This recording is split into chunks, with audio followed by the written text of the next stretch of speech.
बहुत सालों पहले एक किताब लिखी गई थी आज़ादी के बिल्कुल पास।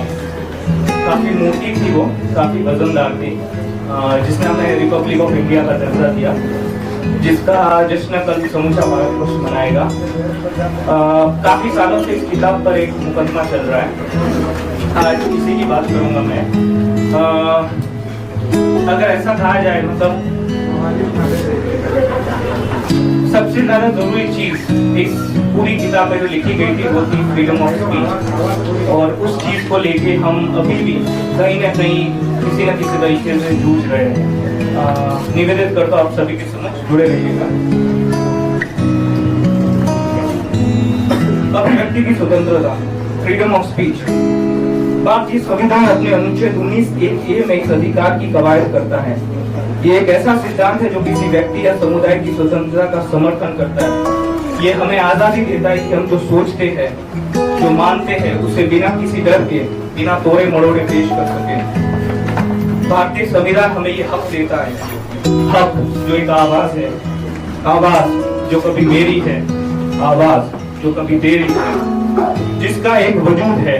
जो हम सब में ही मौजूद है, जो कभी कहीं ठहरे नहीं, जिसपे कोई पहरे नहीं, वो जो बस प्यार करे, हर सच पे एतबार करे, जिसमें अमन की बातें थी, सुबह से सोती रातें थी, जिसमें थी कभी शिद्दत सवालों की, मुमकिन होते जवाबों के हवालों की, इनकलाब बोले जो शहीद हुई, जो किसी भी मुल्क की मुरीद हुई, जो किसी सरदार ने उठाई थी, जिसने आजादी दिलाई थी। वो जो हमारा संविधान है, उसका हर अनुसंधान है, जिसने ये दुनिया बनाई थी, मोटे अपने पन्नों में फिर आजादी फरमाई थी,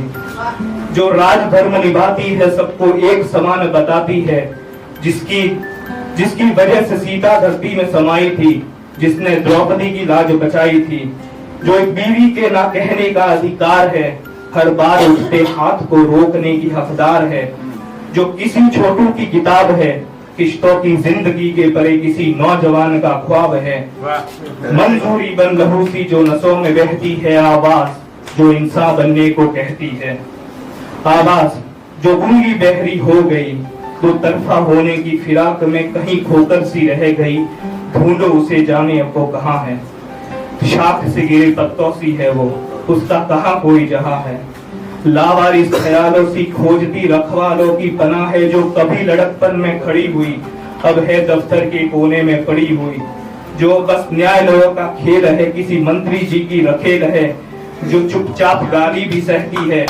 कुछ नहीं बदलेगा कहते वोट भी नहीं देती है।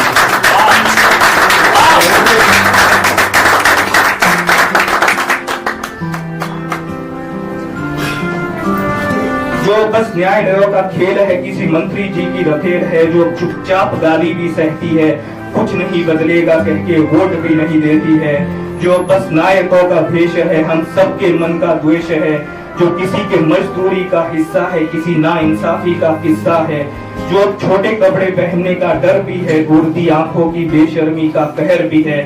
आवाज जो बस खामोशी है, जो बिना अपराध के दोषी है,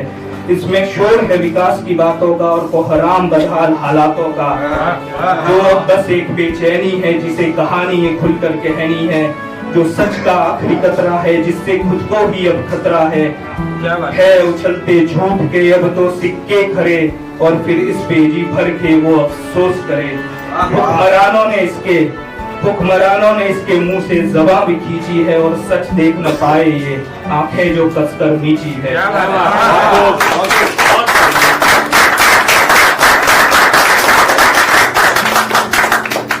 से आवाज उठती नहीं, दबने के डर से घुटती रही, सन से संविधान बैठा चुप है, करता सबको अपने आप है। सवाल अब भी उठता है दबती आवाजों की दुहाई में, मुखलिसी मांगे इनसे बोले क्या वो अपनी सफाई में, है बिलखती आजादी चुप्पी साधे इसके भगवान है, चुप रहो सहते रहो यही इस गीता का ज्ञान है।